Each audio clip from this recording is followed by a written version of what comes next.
ये कहानी है भारत की पहली महिला प्रधानमंत्री इंदिरा गांधी की।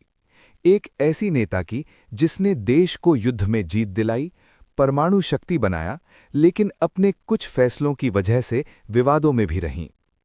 आइए जानते हैं उनकी पूरी जीवन कहानी। इंदिरा गांधी का जन्म 19 नवंबर 1917 को इलाहाबाद, अब प्रयागराज के आनंद भवन में हुआ था।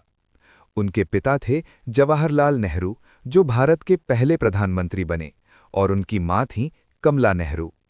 उनका बचपन सामान्य बच्चों जैसा नहीं था। उनके घर में अक्सर स्वतंत्रता सेनानी आते थे और देश की आज़ादी की चर्चा होती थी।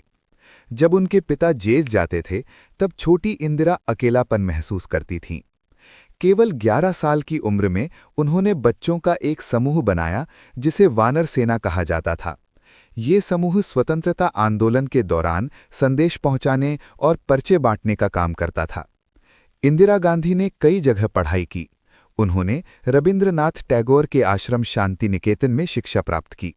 बाद में वो विदेश गईं और स्विट्जरलैंड तथा ऑक्सफोर्ड विश्वविद्यालय में पढ़ाई की। हालांकि मां की बीमारी और विश्व युद्ध की वजह से उनकी पढ़ाई बीच में रुक गई। 1942 में इंदिरा गांधी ने फिरोज गांधी से विवाह किया। उनके 2 बेटे हुए, राजीव गांधी, संजय गांधी। 1960 में फिरोज गांधी का निधन हो गया। आज़ादी के बाद इंदिरा गांधी अपने पिता के साथ काम करने लगीं। 1959 में वो कांग्रेस पार्टी की अध्यक्ष बनी। 1964 में नेहरू की मृत्यु के बाद लाल बहादुर शास्त्री प्रधानमंत्री बने और इंदिरा गांधी को सूचना एवं प्रसारण मंत्री बनाया गया। 1966 में लाल बहादुर शास्त्री की अचानक मृत्यु के बाद इंदिरा गांधी भारत की पहली महिला प्रधानमंत्री बनी। शुरुआत में उन्हें काफ़ी आलोचना का सामना करना पड़ा, लेकिन बाद में उन्होंने कई बड़े फैसले लिए। इंदिरा गांधी के कार्यकाल में कई बड़े फैसले हुए।